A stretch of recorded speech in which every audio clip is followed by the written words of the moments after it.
Hey y'all, thanks for stopping in. So I got this one from the Gateway Pundit. Loser Ronna McDaniel lashes out at Vivek Ramaswamy after RNC debate, blames 2022 losses on candidates and infighting and not her disgraceful performance. If you missed last night's GOP debate, you might have missed one of the best ones we've seen since Donald Trump threatened to throw Hillary in prison, which unfortunately he didn't do. But it was actually pretty interesting. Notably, Vivek was cooking, to say it simply, right? But here, let's check this out real quick. Got a little video I want to play for you. Vivek Ramaswamy tonight called out Republican National Committee Chair Ronna McDaniel on the party's bad electoral performance over the years. Quoting him now, he said, "We've become a party of losers. At the end of the day, I mean, since Ronna McDaniel took over as chairwoman of the RNC in 2017, we have lost 2022, no red wave, that never came." He said, "We got trounced last night in 2023, and I think we have to have accountability in our party." Again, that was Vivek Ramaswamy earlier tonight. I spoke with Ronna McDaniel about it just a few moments Yeah, and I agree with everything that he said there, by the way. ago. I have to ask you first about what Vivek Ramaswamy said. He went after you personally. He did. I'm not going to do that. I'm always going to focus on the Democrats. I will say this, Dana. This Republican on Republican infighting, I'm not running for president, so I'm not in this primary, isn't helping our party. We lost races in 2022 because of vitriol within our party. We need every Republican and then some to win elections. And the Republican voters want to hear us talk about the border, fentanyl, Israel, our kids, crime, inflation, and they want to see us take on Joe Biden. I understand that, but he was criticizing you personally, but he was also criticizing the notion of having a debate with somebody other than a conservative media outlet. I stand by our choice to go with a non-conservative media outlet.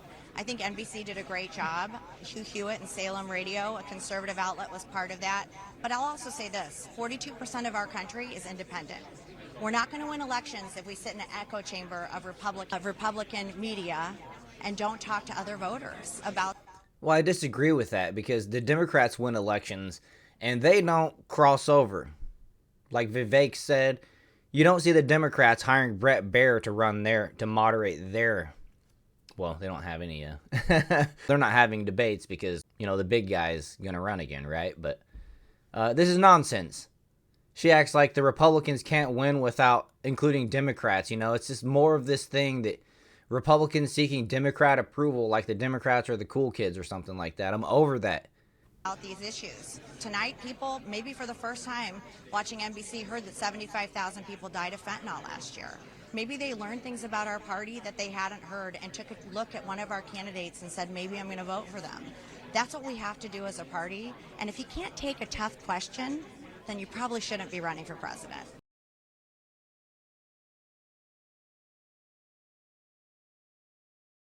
You won in Mississippi, but had a tough loss in Kentucky. Virginia lost both houses of the state legislature in a night where Republicans thought maybe you would sweep.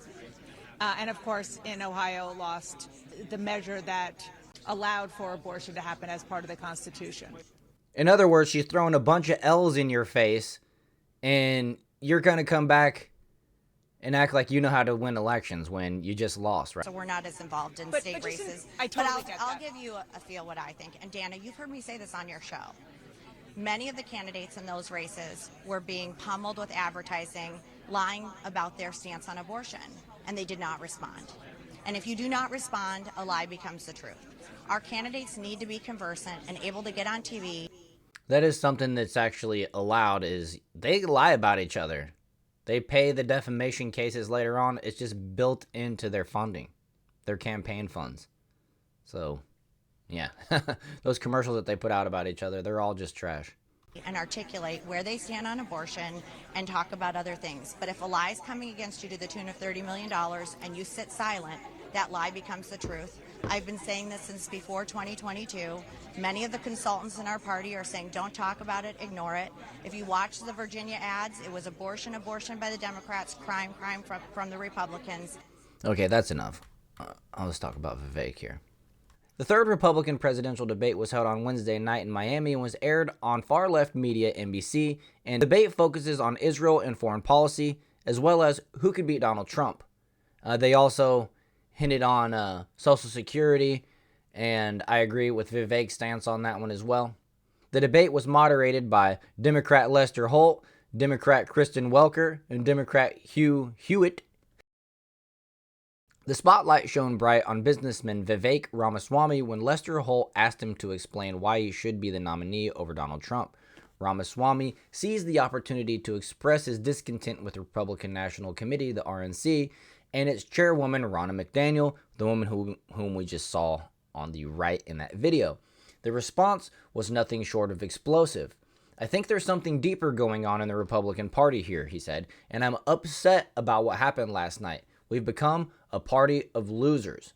What followed was a pointed indictment of Ronna McDaniel's stewardship of the RNC, accumulating in the absence of the much-anticipated red wave in the previous election cycle. Everybody was saying it's going to be a red wave, and then, Republicans barely won.